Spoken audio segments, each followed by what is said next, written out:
Good morning.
Morning, good morning, good morning.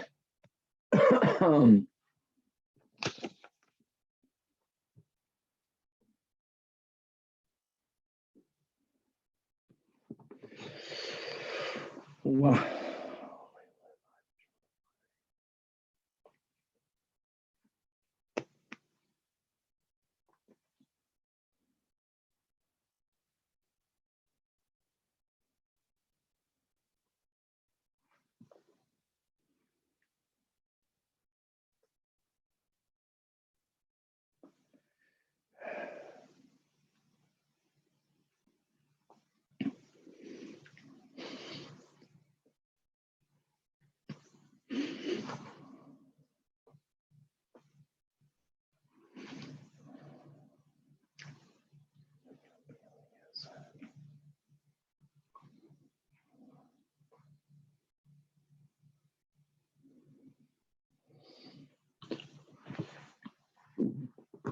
Good morning. Good morning, guys. All right, Freilach. Here we go. With the help of Hashem, we are learning Shabbos Daf Tzadik Vav. Today, again, before we give the intro to Daf Tzadik Vav, I would like to go back to some of what we learned yesterday. We learned yesterday that cholev, milking, the Gemara was speaking about, the Brisa was speaking about milking a cow, is chayev mishum mefarek. And then we just spoke out that there's a 6-way machlokes rishonim. What is mefarek a tulda of? Rashi says that mefarek is tulda of dash. Just speaking a little bit of halacha l'maisa. Nowadays, if a person has a cow, so there's an issue of the cow being in tsar, being in pain, if it will not be milked. And because of that, first of all, if a cow is going to be milked on Shabbos, we're going to do it in an unusual way, which can mean through a machine, according to some poskim, which can mean do it through a goy. In other words, we're downgrading this into an isur d'rabbanan. And because of tsar balachayim, we are allowed to do it. There is actually a machlokes in poskim whether that milk may be used or not. Some people will not use that milk.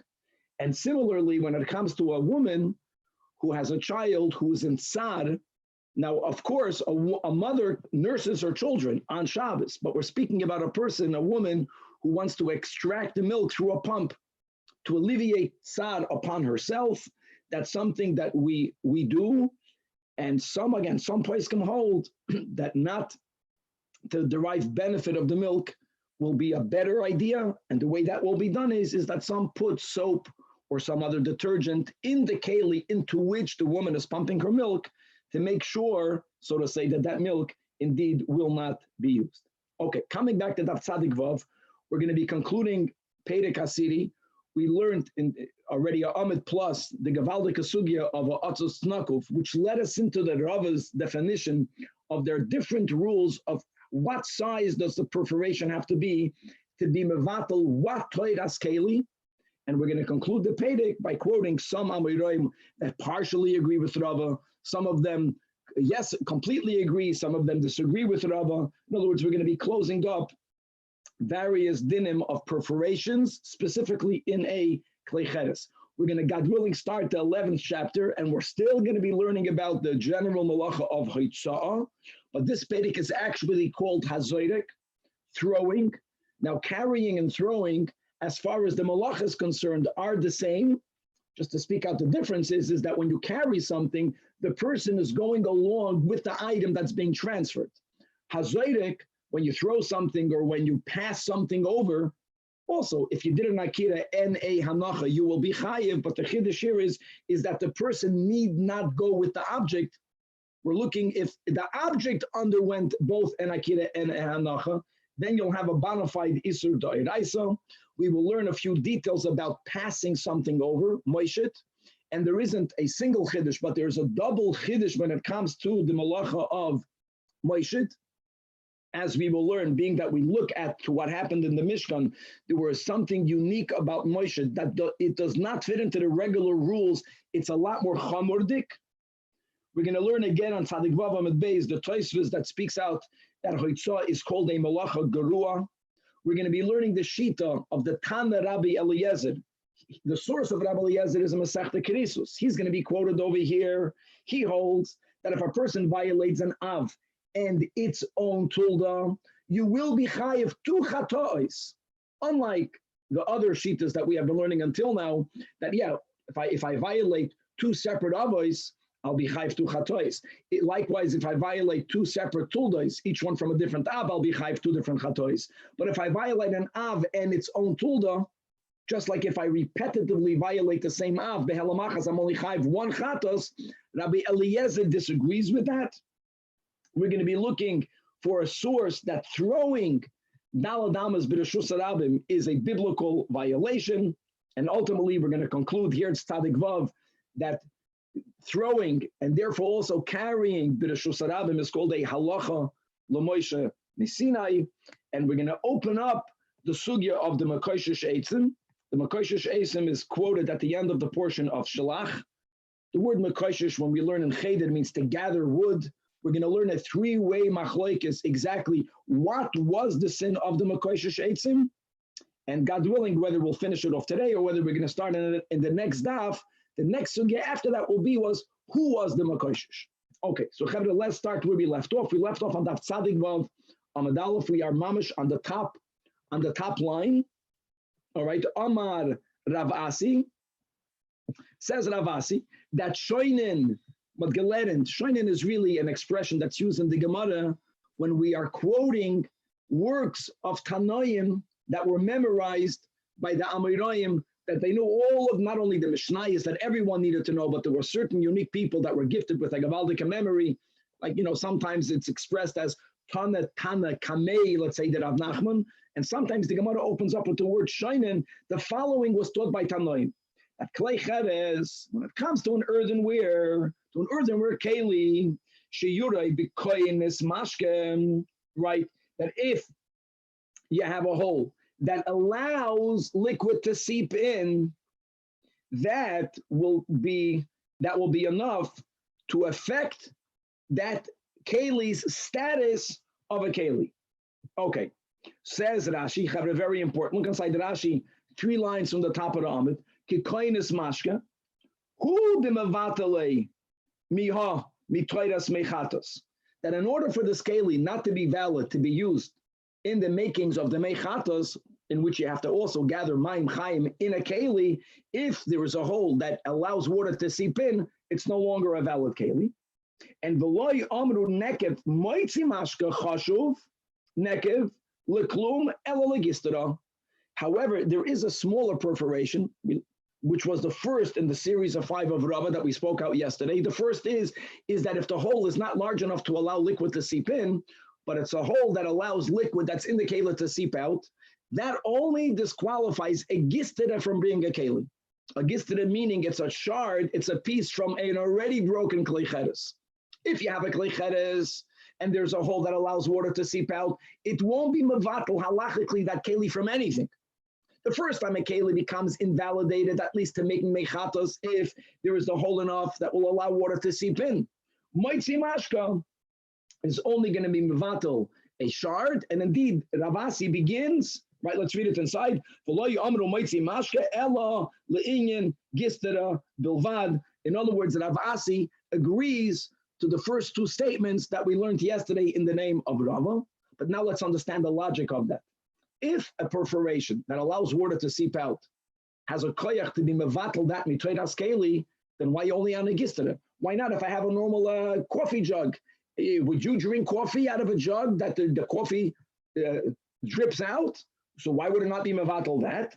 So the Gemara gives it, we spoke it out yesterday. My tama, Amar Mar Zutra, Rav Nachman, Lefisha, Ein Oimrim, Have Gistera Legistera. When a person has a jug, when you have any keli that's made out of cheres, and there is a hole that's little, it allows water to seep out. People, especially in the days of old, when they didn't have the accessibility to disposables the way we have today, a keli was more chashuv. If you would have a keli with a little hole, you wouldn't discard it. You would still use it. You don't want your liquid to drip out. You would put what we would call a dish underneath it. And they wouldn't even have a dish. They would use a shard from a previously broken keli to go under it to chop the little liquid that's dripping out. So people then would still use that. So it's not mevatel the trade of keli miyal. But if you have lechatchila already a gistera, and you designated the gistera to be mekabel mayim, or to be mekabel liquids. If that gistera gets a crack, if you already improvised keli gets broken again, you don't use it and put another gistera underneath it, which is why the gistera only becomes batel, a keli not. Rav Asi begins to subscribe to some of what we learned yesterday in the name of Rava. Let's go back to Amarullah. That you should know, again, regarding holes and kalim and their halachic effect. There's a machlekes between two Amirayim in Eretz Yisrael, right? What holes? Now we're going, Chevra. Now we're going back to the Atzut Nakuf in the context not of Isser Shabbos of Toilish, but when do we say that since it's planted in an Atzut Nakuf, it's considered Mechuba Lakarka, and therefore it's not susceptible to becoming Mukhshir Lakabel Tuma. So even if liquids touch it, it's still not going to be even susceptible to becoming Tamei. Who are these two Amirayim? Rabbi Yosi, Rabbi Oven, and Rabbi Yosi Bar Zavda. One of them hold that when do we say that what's planted in it is considered connected? Only if the hole is Kamoitzi Rimoin, which is a very large shiur, not the way we learned yesterday. And the Chad Amar, the other one says, and this was Shitas Rava, that even if the hole is only at the size of a Sheidish Katan, since a root could go out of that hole and go into the ground, it's already considered Mechubar, and it's not even able to become Mukhshir Lekabel Tuma. So this is the machlokes between Moitzi Rimoin and between Sheidish Katan. So now the Gemara wants to give you a siman. Don't forget that we just learned Rava gives 5 shiurim. There's the lower shiur of something that's Moitzi Mashka. Then there is a hole that's a little bit larger that it is Machnis Mashka. Then we have the shiur of a Sheidish Katan. Then we have the shiur of Moitzi Zayis, and the largest was Moitzi Rimon. Now the first two, the lowest two, are not even counting, because that for sure, there's no even Havamina. There's no need to say that such a little hole will make up a plant that's growing in this flower pot. Since there is azal zichir, it's not mechuber. So the only options is indeed Sheidish Katan, or the next step is Moitzi Zayis, or the largest one is Moitzi Rimon. So it's interesting that when there is this machlokes, no one said the middle one. It's either from the top 3, the smallest of the top 3, or the largest of the top 3. So that's the siman, echad hamarbe ve'echad hamamid. Now we had this expression, echad hamarbe ve'echad hamamid, is normally said in the context like in the end of Menachos. When we learned the whole Torah, bring a carbon mincha. A carbon mincha is a lot less expensive than an animal, substantially less expensive. So the Chazal say, it doesn't matter. If this is all you can afford, echad hamarbe ve'echad hamamid, u'bolvat she'yichaven liboy l'shamayim. So we're borrowing as Hashem Hamushal this term, echad hamarbe ve'echad hamamid, that from these two Amoraim in Eretz Yisrael, it's either the smallest of the 3, the mamid, or it's the largest of the 3, but no one said that Moitzi Zayis will be the criterion used to have the plant considered Mechuber Lakark. Says the Gemara Vayt, Amar Rab Chinona bar Kahana b'shmei Rabbi Eliezer, Klei Cheres, Sheyuroi Kemoitzi Zeisim. At the moment it has a whole Kemoitzi Zeisim, that Keli is Batal Mitoidas Keli. This is indeed again Shitas Rava. However, Umar Kshishu Beiderabba, Messiah Bamishmei Rabbi Eliezer, that I'm going beyond what Rava says, that if a Klei Cheres now has a whole Kemoitzi Zayis, hand, they become like a klei galolim, like a utensil that's made out of dung, or like a keli that's made out of earth that did not go into the kiln. So it's not called klei cheres, it's called a klei adama, or like a klei adama, or a stone or klei adama, that the din is she'ein mekabel and tuma, loy medivrei Torah, v'loy medivrei seifrim. All right, and this is mechulik with Rava's last din. He's going beyond Rava's last din. Let's look inside the last Rashi in the Perek. Hareke klei galolim, which means that mish and nikev kamoitzi zayis, that if it has a hole, that keli becomes batul. And furthermore, if you now designate it, you know what, this keli cannot has holes that allow zaysim to flow out. Let me use it for larger items. According to Rava, if you now were designated it for something larger, it becomes a keli again. That's why we have the shiur of kamoitzi rimayin. Only if rimayin goes out, that's it. But he holds that no, that even if you designated it l'rimayinim, it will not have a new status of a keli. We do have a tradition that there is the shiur of a moitzi rimayin. So says Rashi that this Amida holds moitzi rimayin was only used on klei eitz. But by klei cheres, the moment there is a hole that allows a zayis to go out, that's it. It no longer has a toiras keli. Let's read inside the last words here of the Perek.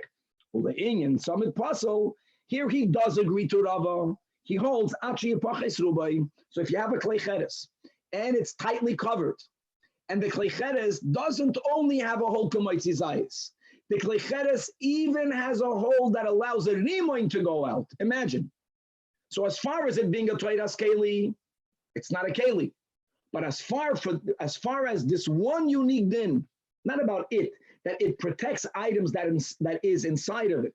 So if you have under the same oil of a mace, you have this broken keli, that it's funny, that the mouth is covered. Inside of it, there's food, or there are other items, they will be protected from tumas oil. When will this keli no longer be any sort of protection? If the majority of the keli is broken, is missing. So he concludes, partially like Rava, which is the last din, at least we had on top of them berav revei. But on the other hand, if you're not speaking about it saving that which is in it from tumas meis, but if you're focusing on the keli itself, then the moment it is kamoitzi zayis, it's going to lose its toiras keli, and your unique, now new designation will not be effective. And again, like we spoke out yesterday, that l'chora, if we're speaking about a keli as something that gets in the way of us being connected to our source, and therefore the need of, so to say, breaking the keli, bittul keli. So this is a good thing that if you have a size kamoitzi zayis, something bitter, ker fun shuva, then you're good. Then you're no longer a keli that gets into any ways. Hadron Allah hamatzniya, and now Chevra, we start the final Perek in Shabbos that primarily deals with transferring. The 12th chapter will already go on to the malacha of building of Habayim. So let's learn Hazoidik. So as we mentioned in the intro, that even though until now when we were speaking about transferring, right, we were focusing mainly on a person carrying something. The item underwent an akira. The item underwent a hanacha in two biblical reshuyos, whether it is from Reshus HaYachid to Reshus HaRabim or from Reshus HaRabim to Reshus HaYachid, that is where you have a violation mid'oraisa. The Mishnah begins, it doesn't mean that you have to go along with it. Even if you stay in your same Reshus, if you affected both a akira and a hanacha, you also violated transferring mid'oraisa. Starts the Mishnah, that hazoidik, if you throw an item, Reshus HaYachid to Reshus HaRabim, or from the Reshus HaRabim to the Reshus HaYachid, you will be liable. The key is not you, the person, not you, the violator, but the item underwent a akira and a hanacha. Now, says the Mishnah, what's going to happen? Reshus HaYachid, Reshus HaYachid, Reshus HaRabim be'emsa. We had this case quoted already a few times earlier in the Masechta. You begin to want Reshus HaYachid. And again, you're throwing this item into another Reshus HaYachid. Now, even though, my friends, midrabanan, beginning with Shlomo HaMelech, one may not transfer an object from one Reshus HaYachid to another Reshus HaYachid. And here, the meaning of another is a Reshus HaYachid that is not owned by the same ownership from the place where it came from. So if I have two houses back to back, I am allowed to carry from one backyard to another backyard, even midrabanan, because it belongs to the same owner. Or if me and you own this house and me and you own the neighboring house, even midrabanan, there's no issue. But if I own my house and you're my neighbor, or me and you are partners in the neighbor, so I also own the neighbor, but it's not exactly the same because my house belongs only by me. The neighboring property belongs by me and you. This is really more practical when you live in a condominium, when you live in an apartment building. So my apartment is mine. Whether I own it or rent it for Shabbos, it's mine. The common area also belongs to me, but it doesn't only belong to me. So that's called a halachically different Reshus HaYachid. It doesn't have exactly the same ownership. Midrabanan, you also may not carry. But our Mishnah is not focusing on that at all because we're speaking about transferring Midah Eiraisa. Midah Eiraisa, a akira from my Reshus HaYachid, a hanachan to your Reshus HaYachid is b'chlal not a problem. But there was a Reshus HaRabim be'emsa. There was a Reshus HaRabim in between these two domains. And again, we're not speaking about a carrier, we're speaking about a thrower. So that's the machlokes between Rabbi Akiva, who's mechayiv, and the Chachamim pater. Now, guys, when we quoted this machlokes earlier in the Masechta, we always linked it to. Let me just share the words that we'll learn later. Next daf on daf tzadik zayin. Kluta kemishahun chadami. Kluta means contained. In other words, even though it flew through the airspace of the Reshus HaRabim, Rabbi Akiva will hold it's ki'ilu, it was contained there. Which means we look at it halachically that it had a hanacha in the Reshus HaRabim. Okay, so then you violated any Sudai Raisa. The Chachamim do not subscribe to Kluta Kemishon Chadami. Even though this is the way we interpreted this machlokes way earlier on, and this will be one of the options of the Mishnah, just giving you a heads up, that there are other ways of learning Pshat in the Mishnah. And particularly since what's not clear is, did this item flow within 10 tefachim off the ground, or l'mayla masara tefachim, and that is of huge significance, quickly chazering the reshuyos, because when it comes to a Reshus HaYachid, the Reshus HaYachid is oila ad l'rakia. When it comes to a Reshus HaRabim, the Reshus HaRabim only goes from the ground up 10 tefachim. The moment you go into the airspace above 10 tefachim, it's called a makom ptur. So hold on. If this item flew through Lamayla Masara Tvachim, then we didn't explain Rabbi Akiva yet. Because even if you're going to subscribe to Kluta Kamisha Huncha, you still lack some explanation. So what? It's Kamisha Huncha. If it's Lamayla Masara Tvachim, it never entered the Reshus HaRabim. Anyway, so a lot more. We'll leave that for Daf Tzadik Zayin. I'm just giving you a heads up. But we can say we already had this before, that one approach, and that will remain as one way of learning the machlokes, it's connected the question whether we subscribe to Kluta or not. Now, Ketzad, now the Mishnah is not explaining Rabbi Akiva, important. The Mishnah is explaining the Chachamim. And the Mishnah is coming to tell you that even though the Chachamim are lenient, but they're going to limit their leniency. So Ketzad, when do you say you're pater? Pater means pater lav asr. Why is it asr midrabanan? Because it's from one Reshus HaYachid to someone else's Reshus HaYachid. But when do they say it's pater? Shtei gezustera ois.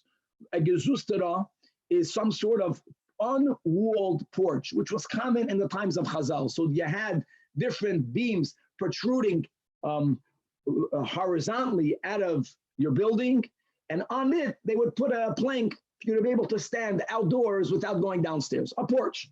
So if you have two gezusterois, right, two unwalled porches, zu keneged zu. Zu keneged zu means one on one side of the Reshus HaRabim, the other is on the other side of the street. And they are on the same height. That detail will also be important. We'll leave that for later. So says this explains the Mishnah Shitas Chachamim. Hamoishet, mitamol. Hamoishet means you did not throw, but you passed it to someone else. Same concept. The person did not go with the object. Don't say, Lamai nafkamina, it's huge, whether you're moishet or zoidik. Moishet means that I extended my hand, and it went, and you extended your hand. All right? We're speaking about the Reshus HaRabim that has at least 16 amas of width, but the balconies protruded a lot. So the edge of my balcony and the edge of your balcony are so close that when I extend my hand and you extend your hand, I'm able to pass it over to you. So either hamoishet or hazoidik. In both cases, the Chachamim hold that you're pater. And again, why? Whether because it's not kluta, or whether it's lamayla masara tfachim, we'll leave that for the Gemara and Daf Tzadik Zayin. But here is where the Mishnah is adding a limit to the leniency of the Chachamim. That if they are both on the same side, really dyuta means story. The point here is that let's say same story. That means that we're living in the same apartment building. My gezustara, my balcony goes over the Rishus Harabim. So does my neighbor. He's by my right or by my left, and I'm passing it over the Rishus Harabim, but not over the street. You understand? I'm passing it over to my neighbor on my same side. That will be different even lachachamim. HaMoishit chayiv, excuse me, but hazoydik still remains pater. Wow. Now, why will hazoydik be pater? Why not?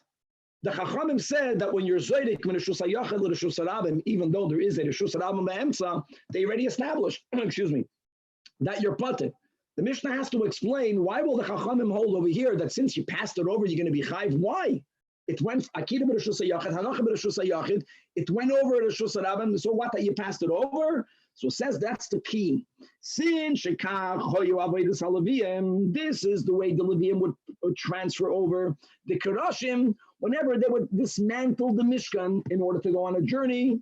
So they had their 4 wagons, one aligned on the same side of the street. One was in front of the other. They were parked on the same side of the street. And first, these Keroshim needed to go from the ground onto the first wagon. But then they would want to put these beams on the front wagon. So Levium from the back wagon to the one in front of it would pass it one to the other. Now the wagons, if you include the walls of the wagons, the walls were 10 tfachim high off the ground. The top of the wagon was more than 4 by 4 tfachim, meaning that the wagon top was a bona fide reshus hayachid. They were parked on the same side of the street, and they would pass over from one wagon to the other, not across the street, on the same side of the street. That's what they did. Being that the wagons, the walls were 10 tfachim tall, so it went from one reshus hayachid to another reshus hayachid.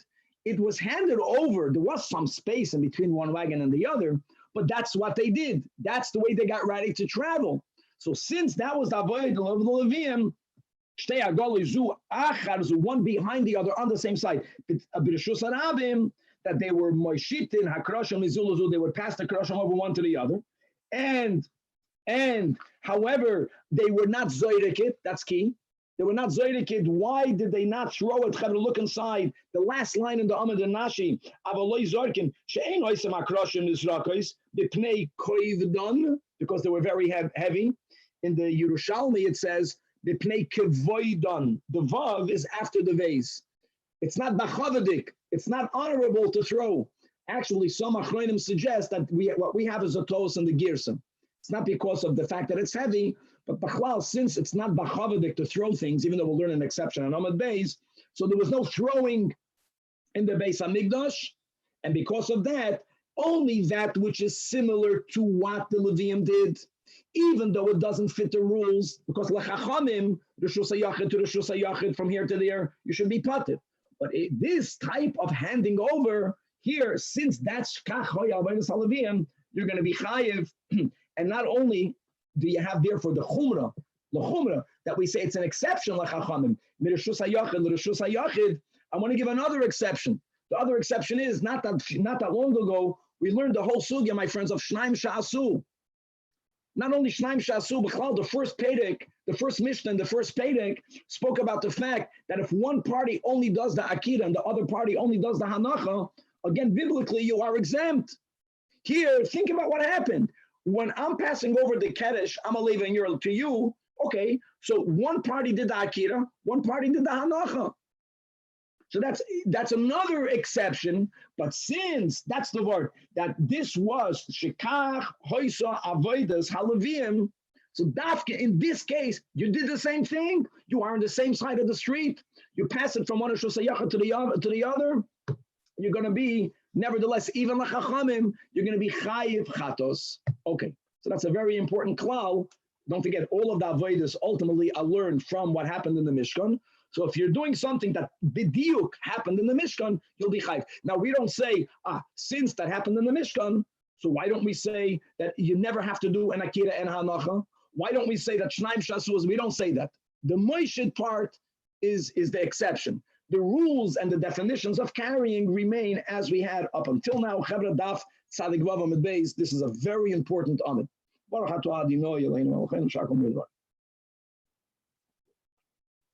All right. So first of all, right, the Mishnah began by Pedig Hazoyrek. We're speaking about hoitzah, but we are emphasizing you throwing. You throwing. You did not go along with an object. Says the Gemara, Michti, behold, Zrika stole the hoitzah. Hoitzah gufa hechiksiva. How gavaldik is that? We're up to Daf Tzadik Vav. Big bulk until now dealt with hoitzah. Now the Gemara wakes up. Hoitzah gufa hechiksiva. And Bachlal, why do you have to have a hechiksiva? We already learn? The Torah writes Leisasa by Malacha or Leisasa by Kol Malacha. Aseres Adibris. How do we define Malacha? We had that before. We already had before. Whatever was done in the Melechas HaMishkan, which means in the building of the Mishkan, that's called Malacha. So look inside the top Tosfos. Hoitzah gufa hechiksiva. Va'af al gav shehoyse b'Mishkan kida amar heim hoyridu krashim ha'agolam. Mikol Makom says Tosfos, if there would not be a explicit pasuk telling you that you may not carry, as we learned on Daf Beis. And this question is asked dafka over here, particularly over here, because we are expanding hoitzah even to zrika. And we just learned in the Mishnah that even the Chachamim's Chumrah is only by Moshe, not by Zoyrek, because you didn't have, let's go with the Yerushalmi, because of the dignity that we afford to things that have Kedusha, we don't throw anything in the Mishkan. Okay, we have an exception.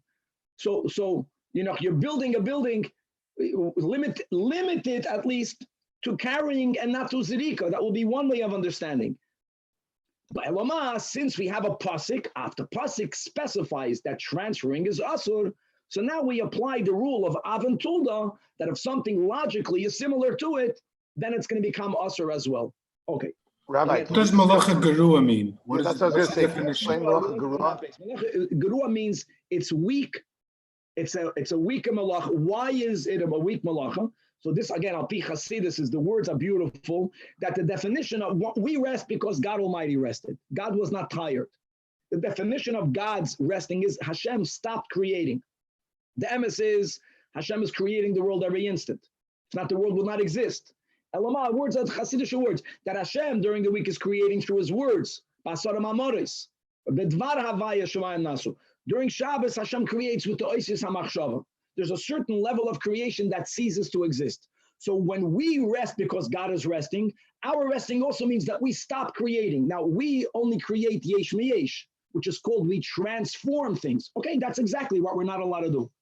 Now, all of the malachis, and hoitzah is for sure the biggest exception. You have other exceptions. The biggest exception of what malacha may I not do, even though it doesn't change the item at all. See, when I cook, I change the item. God stopped changing, I stopped changing. But when I made a hoitzah, the item is the same. So I took my pen out of here to the shusarabim. So what? So since there is no change in the item, it's called a malachi gerua. And why taka is it asur? It's taka asur because the environment affects the item that's in that environment. So when you take something into another environment, you did affect a change in it, but it's not discernible to the eye. It's more edel. Are you allowed to use that object after it's transferred in a prohibited manner, if it's a davar? Okay, so Tanach is asking a general question, which is not only related to it. So it's a very good question.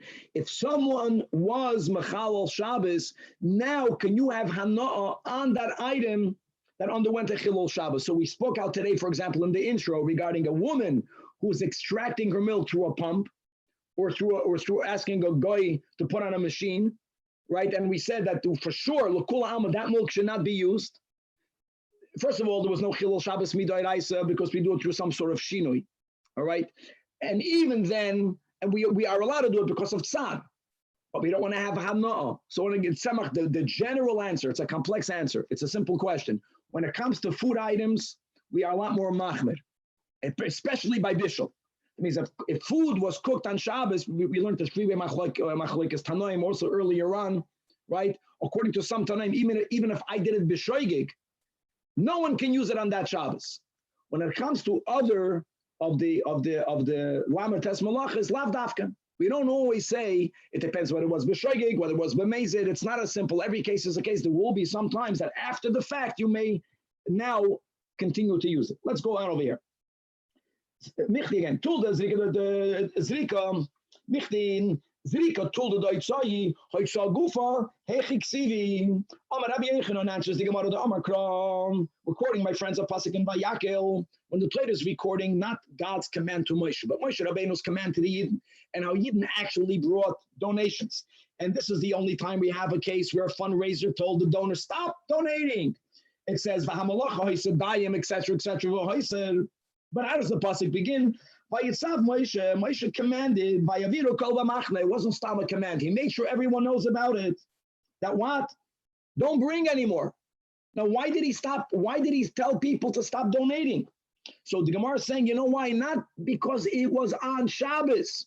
He wasn't telling them to stop donating. He was telling them, don't carry. And Moshe, where was Moshe Rabbeinu sitting when he was receiving those donations? In the public, in Machne Leviah. Everyone went to the Machne Leviah. All the roads led to the Mishkan. Machne Leviah is a bona fide Rishus Harabim. And Moshe Rabbeinu was telling the Yidden, don't bring out of your tents donations to where I'm sitting. Why? Because you're not allowed to carry.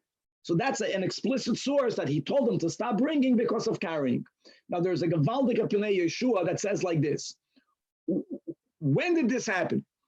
The money that people were bringing were connected to the donations of the half a shekel. Don't forget that the first time we gave the half a shekel, we really gave 3 half shkolim. One of them was connected to the census. That means when did Moshe Rabbeinu das tachten know that there are 600,000 Yidden plus? Right now, after they donated money, the half a shkolim.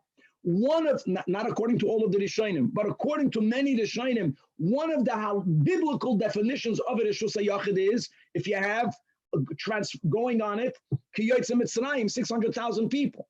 So when did Moshe Rabbeinu find out that all that Machne Leviah is a Rishus Harabim? Now, not before. So now that we counted the half a shkolim and he found out, oh, we have 600,000 people. So by Yitzav Moshe, by Yaviru Kol B'mach, you're not allowed to carry. Before that, Moshe Rabbeinu didn't know if his Machne Leviah had a status of a Rishus Harabim. Again, if we're going that you need to have taka 600,000 people aside of the width of 16 amas, maybe there wasn't that many Yidden. Now, maybe this whole thing was connected to a weekday.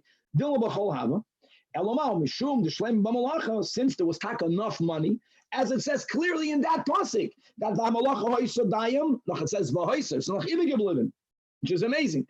And maybe that's why he said to stop, has nothing to do with carrying. So the Gemara says no.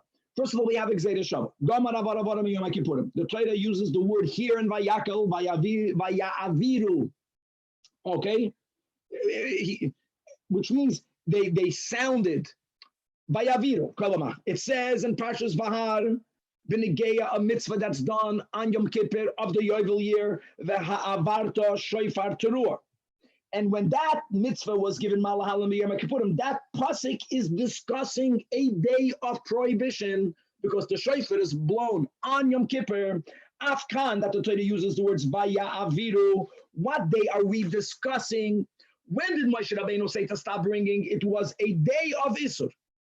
Hold on. Just because Moshe Rabbeinu said that on Shabbos, that's the Gezerah Shavah, but still, maybe when it came to Shabbos, there was enough money. That the Rishonim say doesn't make sense. Why would the Torah record that his command was on Shabbos if it's not Shabbos related? Okay, let's say that when did Moshe Rabbeinu know that there's enough funds on Shabbos? And if he would have said, stop bringing because there was enough funds, the Torah would not have to be Megala this Gezerah Shavah. That information would not be Negeya. The fact that the Torah through the Gezerah Shavah is being Megala to us that Vayaviru happened on Shabbos, It must be because the reason for his vayaviru koil was because Shabbos related, not because there was enough. He wanted to make it clear that we may not carry on Shabbos. So now, hold on, we didn't begin with Zerika. We began with Bechlal transferring. And what was that transference? That's what we called Hoitzah, because people that were donating before this command, they were bringing their items from their Rishus HaYachid, their gold, their silver, their copper, their money, their stuff, and they would bring it to Moshe that was sitting in a Rishus HaRabbi. So we find in the Pasuk Hoitzah, Hachnasa min Alon, answers the Gemara, once you establish what we will call an Av, Sfarahi, my friends, means a Tulda. Now we have a Sfarahi, Michti, Mirishus L'Rishusu. So Malia Puke, Malia Yule, taking out, bringing in, makes no difference.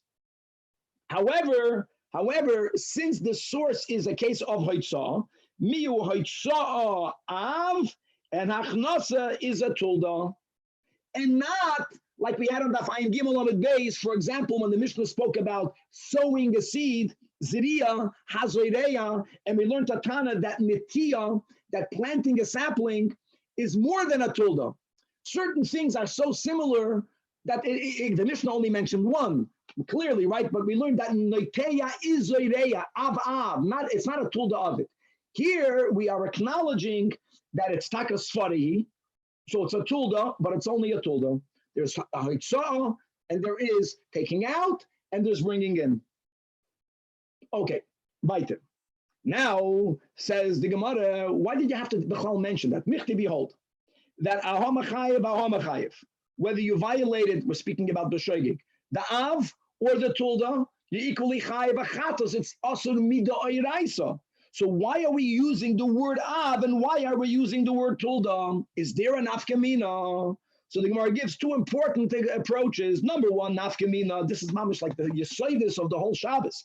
The e ovid shtei avos ba'adei adadi, e namish shtei tulas ba'adei adadi. You're machayev tarta, like we continuously learn. If I eat two chelev behelamachas, since they're under the same lav, I'm only chayev one chatos. If don't tell me, there's only one lav. So we learn no, that we view the 39 as separate. But we view the 39 separate, meaning if I do two different avos, even though I did it behelamachas, I'm chayiv. Shigegas, we're speaking about Zodin Shabbos Shigas Malachis. I'm chayiv to chatois. If I did a tulda from one av and another tulda from another av, I'm also chayiv to chatois. But the av and av tulda dinday lemechayiv alachado. So that's why it's important to get the terms av and tulda, because once you determine the tulda is from that av. If Hachnasa is a tulda of Hoitzah, so if one did behelamachas, Hoitzah and Hachnasa, or Hachnasa and Hoitzah, then they're only going to be chayiv one chatos, which is very important. So let's even go quickly back to the Mishnah. If we're going to learn Pshat and Rabbi Akiva, that if I threw from my Rishus HaYachid to your Rishus HaYachid, that it's Lamata Masar Tvachim, it's about Kluta Kamisha Huncha. So if I threw it in my Rishus HaYachid and it went through the Rishus HaRabim, so the moment it entered the airspace of the Rishus HaRabim is kimi, that there is a hanacha. And then when it kept on flying, it's like there's a new akira. Then when it landed in the other Rishus HaYachid, so there were two violations. There was Hitzah and there was Hachnasa. So what? You're still going to be chayv one chatas because it was behelamachas and it was and this a tool of the same av. However, says the Gemara, Rabbi Eliezer, this will be important also for tomorrow's daf, for daf Tzadik Zayin. There is a Tana. Now, this Tana is opining not on Shabbos, in Krisus, but he's speaking, the Av and Tulda, my friends, is not only in a Shabbos. It's in many other halachas in the Torah have these categories of an Av and a Tulda. For those of us who have the schus to go to yeshiva, we learned this in Baba Kama in the beginning. You have Avos and Tuldas. So according to the Tana Rabbi Eliezer, the Machayev Tulda b'makim Av, his opinion is, if you did an Av and a Tulda of the same Av, since it's not an Av, it's a Tulda, you're Chayev two Chatois. So why would he use these terms? Amai Karli Av, Amai Karli Tulda, says the Gemara, Hach, the Havoi, Bamishkan, Chashiva, or Tosfos says, Vechashiva, according to one version, something that was an act that happened in the Mishkan, but it was a significant act in the Mishkan. appreciate how much, when you have time, does this word add? How do you define significant? But if it's in the Mishkan and it was significant, that's called an av. And the example would be donating for the building. That was an act of hoitzah. That's significant. It happened in the Mishkan. It's an av. Hachnasa didn't happen in the building. Hach the loy havoy ba Mishkan. Not only was it not in the, even if it was in the Mishkan, but it wasn't chashiv loy kareleyav. So first of all, even though according to Rabbi Eliezer there is no halachic significance, but you have to know, where did it come from? So by Shabbos, it's whatever was the havoy ba Mishkan chashiva. So that's what we call av. Inami hach dechsive. When it comes to hoitzah, we just learned that it's not included only in the loisasa by malacha. There is an actual pasuk for it. Okay, so vayaviru Moshe kol b'machne, that pasuk was the pasuk about hoitzah. Hach dechsive kariyav, hach dechsive karelei tulda. Like the second to last place writes over here, that this last answer is dafka speaking about hoitzah. Say, in other words, even though there isn't a halachic nafkamin according to Rabbi Eliezer, but not everything is about punishment, it's about the source. In the source, whatever is sourced is a av. Whatever is compared to the source, misfara, is called a tol. Now, hold on, we learned, and now we're quoting a Mishnah here in the Masechta and Daf Kuf Amid Beis. Back to Hazoidik. Hazoidik Arbamas Barkaisel. If I threw an item and it traveled a distance of 4 amas, but where did it land? It landed on the side of a wall. So as we'll learn later, we're speaking about a sticky object. If it landed Lamaila Masara Tvachim, even though the wall, if you look at the vertical wall, it's 4 by 4, but we don't judge a Reshus HaYachid 4 by 4 vertically, 4 by 4 horizontally. So being that there is no Reshus HaYachid, if you have only a vertical place, so what is it? Well, if it's under 10 tfachim, it's in the airspace of a Reshus HaRabim. If it's over 10 tfachim, even though it's hanging over the Reshus HaRabim, it's called a makom tur. So if it was l'mayla masar tfachim, it's kezonik ba'avir. In other words, since you made a akira b'Reshus HaRabim, it went 4 amas, but it didn't have a hanocha b'Reshus HaRabim. It had a hanocha in a makom tur. So therefore, on a biblical level, you are exempt. However, l'mata masar tfachim is kizoyrik ba'aretz. It's as if you threw it on the ground. And the Mishnah says, v'hazoyrik ba'aretz, arba ames, you're chayiv. So now hold on. We began this amid by establishing, since Chaitzah is a malacha, gerua, you have to find a source in the Torah. Well, the source that you brought was a source of carrying Chaitzah. But Zajac, arba ames, b'Reshus HaRabim, where do you have over here? Minol and the Machayev.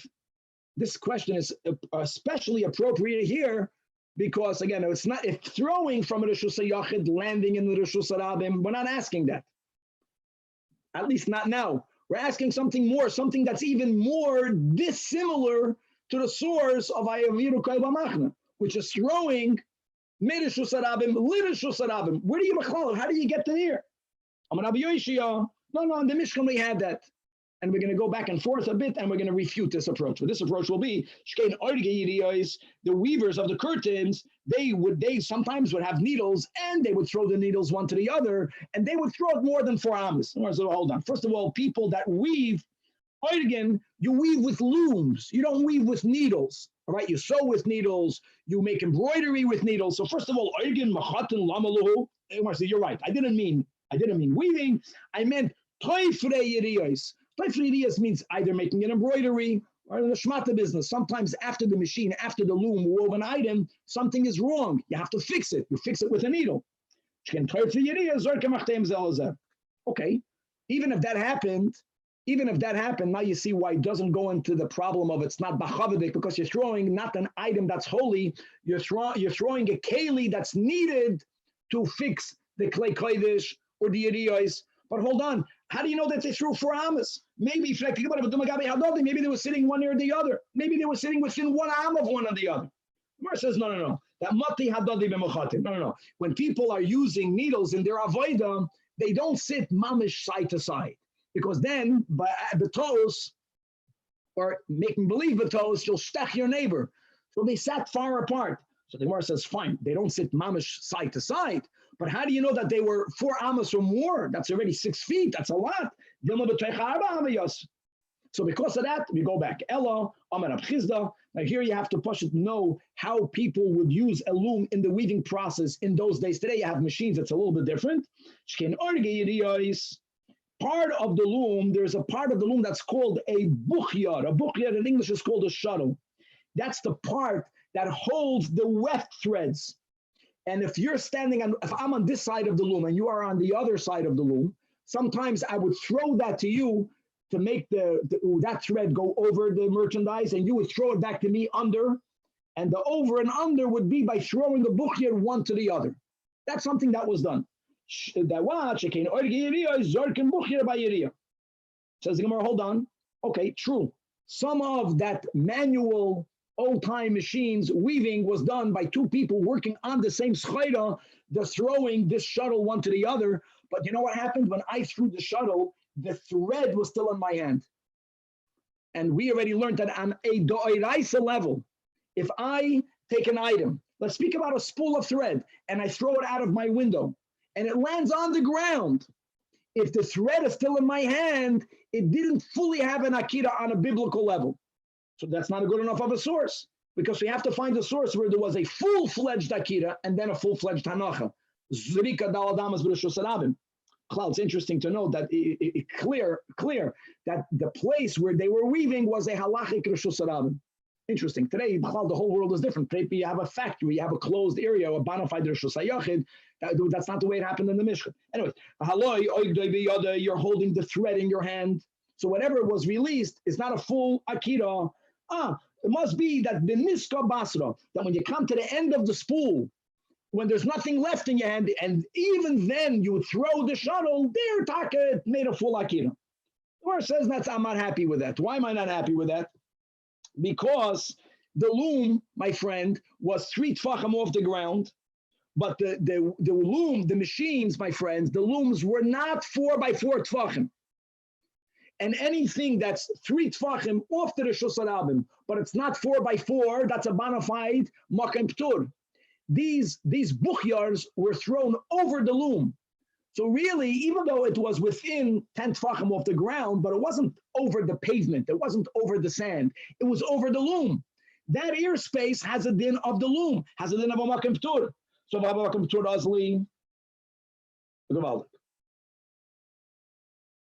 and that's not, so how can you say that if a person is zoydik dalad amas b'reshus harabim, if the source was this part of the weaving process, you never threw it b'reshus harabim? Now, truth be told, the akira might have been in a reshus harabim, but the akira also might have been from the makom ptur if this buchyar was already over the loom. So yeah, you're right. If we're weaving a garment with you and I'm throwing this part to you, then it's all makom ptur. But what happens if I'm throwing it to my neighbor? Someone has to borrow the guy that's on the loom on my side. Then it's not going over the looms. It's coming from, I'm standing on the reshus harabim, I'm throwing it over the reshus harabim, and we're assuming that he's 4 amas away, and that's the source. So again, if I'm throwing it to my neighbor, maybe the people that were working the looms nearby were sitting very close to each other. So the Gemara, same attempted answer. No. Matu ahadadi bechefes. If I would be sitting next to each other, then the edges of the schayra that we're making would go one into the other. You can't sit too close together. So the more challenge is that, okay, there's different levels of sitting close. One option here is to sit the dilma shal chufei have mishal chafei. Maybe they were sitting staggered. One guy was a little bit in, one guy was a little bit out. They're jutting. It's like zigzagging. There is a way to be within daladamas and never getting in the way of each other, not even allowing the edges of the curtains to get away with each other. That's number one. Number two, do you think that when we were building the Mishkan, that every group, sometimes a group ran out of things that they needed to borrow it from their neighbor? V'su mishi ili ma'adadi. When Vahatanya we learned in Abraisa, according here the same psukim in Vayakel, ish mimelach toi asher hema oisim, from which Chazal tell us mimelach toi hu oisim. There was such wealth in the building of the Mishkan that every group, every team had everything that they needed, and they used their own stuff. But the ein oisim mimelachas chaveiroi. So that's number one. Number two, v'su. All right. Granted, even if there was a certain part of the weaving process that sometimes one group would throw something to their neighboring group. That's throwing. But what about carrying? Mavir arba amas b'reshus rabbi minol on the machayev. Ella, therefore, the Gemara says, Kol arba ames b'reshus harabim. Guys, these are words. Gemara gimir alohu halacha l'Moshe Messinai. Anything that's connected, any dalad ames b'reshus harabim, whether you are carrying, whether you are throwing, halacha l'Moshe Messinai. Now, it's what's very important. Yeah, we're running through the sugya, is that the halacha l'Moshe Messinai is what? Listen to these words, according to many Rishonim. The halacha l'Moshe Messinai is that this is a tulda of Hoitzah. It's not a standalone halacha l'Moshe Messinai. Halacha l'Moshe Messinai, that any type of transferring b'reshus harabim is included as a tulda in the av. This is important. In the av of Hoitzah, because coming back to what we just touched upon, that Hoitzah is the Av. And a Tulda, the Mokim Av, not according to Rabbi Eliezer, Schayv one Chatas, that would include this case. It's not a standalone prohibition. Okay. Says Gemara Vayt. Now that we mentioned, all right, this Isur, Halacha l'Moshe Messinai, regarding Reshus Harabim transferring, so Omar, Rabbi Yehuda Amar Shmuel, Mekoishesh, to point out that in the Torah, Mekoishesh is written without above. Mekoishesh Mavir Arba Ames. I think, let me just confirm that, right at the end of Parsha Shalach. So, Mekoishesh, that's Bamidbar Tezvav, Pasik Lamed Veis Vayiu B'nei Yisrael Bamidbar. Vayimsu Ish Mekoishesh Eitzim B'Shabbos. I'll hold that thought. Well, I'll tell you why that's neged. There's a chidah that's gavaldik. Mekoishesh, what was his sin? He was Mekoishesh Eitzim. And what happened? So let me just read the psukim. So they found him being Mekoishesh. The ones who found him brought him to Moshe and to Aaron and to the whole Eidah. And the pasuk says, they didn't know what to do with him. Just one of the many approaches is that this is recorded at the end of Shlach. What happened in Parsha Shlach? That we were condemned, at least the men from 20 to 60, to pass away in the desert. So that we had a Havamina that Mele, we got the Torah to go into Eretz Yisrael, we are obliged to keep all of the mitzvahs. But now that we plan B, now that generation was no longer going into Eretz Yisrael, so they thought that they are not obligated to keep Shabbos anymore. So he, L'Shem Shemayim Neschaven, that's why Ish, Vayimtzu, right? What's the Lashon again? That they found a man, Vayuben Yisrael Aminu Vayimtzu Ish, a man is a Lashon of Chashivus, that he wanted to show them, even though we're not in Israel, we're living in Golus, the mitzvahs apply here as well. Now, there are certain mitzvahs that are Tuluis Ba'aretz, but to say that if the mitzvahs are only Noig Ba'aretz Yisrael, he wanted to show that that's not the case. But the Torah and Take, he was put to death for Chilul Shabbos. What did he do? It's not clear. So we have three sheets. Sheet number one is, this is very important, that Vasateg is indict, that Mekoishesh was Mavir Arba Ames B'Reshus Harabim Hava. Those eitzim were not attached for him to detach it. There was no detaching. Those eitzim were not spread out in a way that he gathered them. Not this nor that. The only violation that he did was Mavir, which is huge. Another detail. You know, Shabbos, Yechayv Skila. Maybe Yechayv Skila only for that what's written in the Torah. He would just said that any transferring into the Reshus Harabim is a halacha l'Moshe Messinai. Who said halacha l'Moshe Messinai Yechayev Misa? That's the word. No, this halacha l'Moshe Messinai is not only that it's also that it is a tulda of transferring. Transferring is one of the lamates malachas. For that Yechayev Misa. But at least you can see all of the doubts that they had. Opinion number two, b'masnisa Tanan Abraisa, we learned Toy l'Shava. No. The issue was not Ma'avir.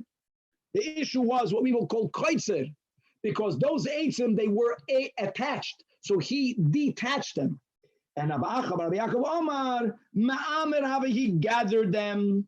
And again, the Chiddush will be, right, is don't think that Ma'amir is only by food, like we say by other malachis. Here it was eitzim. Even non-food, you have to know how to better define it. If they are halachically scattered and you are halachically gathering them, that was a sin. Now, Lamai Nafkamina, to know why do we have three opinions? Who cares what Chilul Shabbos he did? Don't forget, sometimes the Chazal say, Maida Hava Hava. It's a one-time story, especially with the theme that the Eden were thinking, we were condemned to pass away in the Midbar, no more Shabbos for our generation. So who cares what detail? The point he made, he was Machalel Shabbos, and they put him to death.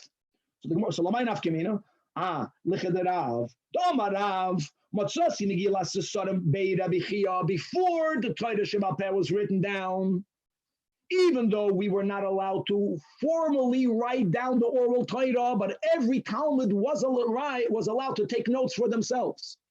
But they were not allowed to share those notes. It was not meant to become public.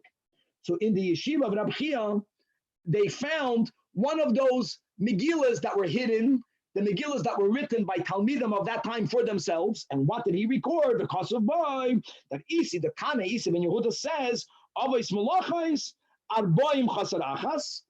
So far, we have that in the Mishnah, but then he writes, let's skip the parentheses. Ve'ena chayv al achas, which l'chayda means you only chayv one chatas if you violate all of them. And on that, we are beginning with the premise that this is a authentic Tana, but let's understand it. Achas v'suloi, it's not true. When we learned in our Mishnah Daf Ayin Gimel, Avos Malachos Arboim Chasar Achas, and V'havinan ba Minyan Lamali, and on that, right to Amar Rabbi Yochanan, She'em Asa'am, clearly, right, if it's Zadain, Shabbos, Shigigas, Malacha, Yechayiv 39. And we are assuming that Megillas Asarim is correct, but you have to amend it. Ella, what's written there is Eina Chayiv Ella Alachas Mehen. Upa. Eina Chayiv Alachas Mehen. From the 39, one is a Malacha that you may not do, but if you did it, you won't be Chayiv Skila. You won't be Chayiv Kadas, therefore, B'shogeg, you won't be Chayiv Chatos. You're violating an Isser without a severe penalty. Now, the problem is that Isi ben Yehuda is coming, that one of the 39 is not that serious. Which one is it? We don't know. Now, we already know one approach, because when we learned that in the beginning of Ayakal, when it says, and why did the Torah have to write it? So there's a machlekes tanoim. One shita is that havara lelav yatsa. We already had that concept. That Ashita holds that if a person does create fire and then in the reverse put fire out, right, in a constructive way, then they're taka violating Shabbos. They'll get malchus, they'll get a lav, but there's no kadas, there's no skila, and there's no chatas. That's one shita. But we hold that it doesn't go that way. Fakir, that the whole havara was spoken out to be megala that yechayv chatas akol achas v'achas. So which one is it? We don't know. So that's the insight to this machlokes. You have three shitas what he did. Whichever one he did is we see he was put to death by skila. And that's their point. That Rav Yehuda Mar Shmuel, that said he was mavir, shitale the mavir chayev. Mavir is not the one exception. That's why you add the Makoshish was mavir. With the Tana that we brought on a Masnisab shitale, that toilish is not the one that's excluded. That's why you wanted to tell Adam, a koshish was toilish. In other words, Mar Savar Ha Mias Loy Misapka. And this there's no doubt. Umar Savar Ha Mias Loy Misapka. That's why we have a machlokes. Not for the story itself of the Makoshish, it's not Negeya. Alpinigla. Eloma, to know which one for sure is not included in the leniency of the Megillah Sasarim. Now, Bekitzer, it's late just to say the following, that it says in the Zohar, as the Alter Rebbe brings on the Lekutei Torah, regarding the Mekoshish Eitzim, that what did he do? Look at the words of the Zohar, that he separated the Eitz HaChaim from the Eitz HaDas. He separated the Eitz HaChaim from the Eitz HaDas. Separating, in the way Hasidus explains is that the emes is Einoin Mulvadi. Or let's learn Torah. The emes is that the hidden part of the Torah is part of the revealed part of the Torah. Our Shita, as the Rebbe laid out the path, and as all the other Rabbeim laid out the path, is that we combine all levels of Torah together. It's important to learn Gemara and to find some Hasidus in there. And it's important to learn Hasidus and to analyze it the way you analyze a piece of Gemara, to connect one with the other. It's Torah Achas. And then you have others that erroneously, and that was Al-Pi Kabbalah, the mistake of this Mekoshish, he's separated. There's Eitz HaChaim, there's Pnimius HaTorah, that's one level of learning, and Eitz HaDas Toivara, which means the Nigla Torah, separate them. Don't bring them together. And that's ultimately going against Achdus, because Achdus means that Torah is one, or to speak other words, do the heavens connect to the earth? Does the Ruchnius connect to Gashmius? They all have to be connected. Don't live a split life. There is my holy day and there is my mundane day. That's separating the Eitz HaChaim from the Eitz HaDas. And that's really the meaning of these three shittas. Transferring can only happen if you have two Reshuyos. If a person lives on a level that Torah is achas, and the unity between God and his world is achas, ultimately we live in a reality where there are no two Reshuyos. So it's not pshat that he carried. That was the nigla pshat. The fact that he lived in a world that there were two different Reshuyos, that in itself was his violation. Detaching means the same thing. You have other times in the Gemara, the four that entered the Pardes, kotzatz binetiyas, which is separating the Sfiras from God. Words like separating Sfiras HaMalchus from the top six. That's the pshat of toilish. And I'll go more, even gathering certain things. See, that's the trick in life. When we properly connect godliness in the world, then there will be certain parts of the world that are going to be out of the picture, that are taka klipa. Many times that it looks like you're gathering things together, but there are many types of gatherings. If you're gathering unholy with holy, that in itself is pushing Hashem out of the equation. And that's the third. He was gathering. If you live in a world where God is, so to say, Hashemayim, Shemaim Lashem, then you can erroneously gather too many things of Elam Hazah together. Once you connect the heavens to the earth, so the heavens and the earth are connected. Eitz HaChaim and Eitz HaDas are connected. Nigla and the Pnimius have to be connected. But what that does is that expels any part of Elam Hazah that has to be out, michutz, and you don't gather it together. And this was his mistake. A lot more to be continued. Rabbi, I still don't understand where are we learning. I understand Haitzah, but where are we learning Hachnasa from? I didn't get that. Svika is a logic. And the Gemara is not saying that logic in Daladamas with Reshus Harabim, because it's not the same. No, it's when I'm going Midashus to another Reshus, Akira and Hanacha.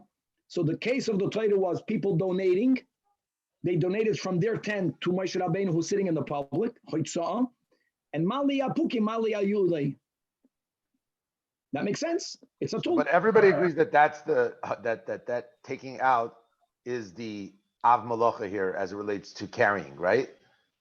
That is according to our sugya, because we have another source that we also learned already in Tosfos on Daf Beis, and that was that we were not allowed to bring in the manna according to some shittas, because bringing the manna in would be transferring, and then if that's the source, then it's the opposite, because that was okay. But either way, but Dalad Amos B'Reshus Harabim, everybody agrees that that's Dalad Amos B'Reshus Harabim. That's the Tolda, or a separate. Okay, Halacha L'Moshe Sinai.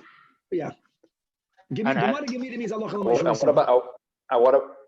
What about the carrying from the Levim, from the wagon to the wagon? What are we learning over there exactly? That's a unique thing, because they're carrying, look at the irony, they're carrying Reshus HaYachid to Reshus HaYachid, and they're going L'mayla Masora Tfachim, so you can't even say that they're going through a Reshus Harabim, they were not, and the two people doing it. So according to Chacham, how's that mutter? So since that Moshe happened in the Mishkan, so that's also going to be called, listen, a tulda of Haitzah. Okay. And then which is the one that you're not chayiv? That you're not chayiv. We don't know. So according, I forgot the name of the Tanach. If you hold havara lelav yatzos, then havara is the one for which you're not chayiv skila. Then that was the one that Megillah's Beis Yisrael was referring to. But many Tanoim don't subscribe to havara lelav yatzos. We don't paskin that way. We paskin if you make a fire on Shabbos, you chayiv skila. So oy bazoi, we don't know. Many of the Rishonim ask, when you give hasra'ah, what we learned that in Shavuos, you have to quote the source and you have to tell the person the punishment.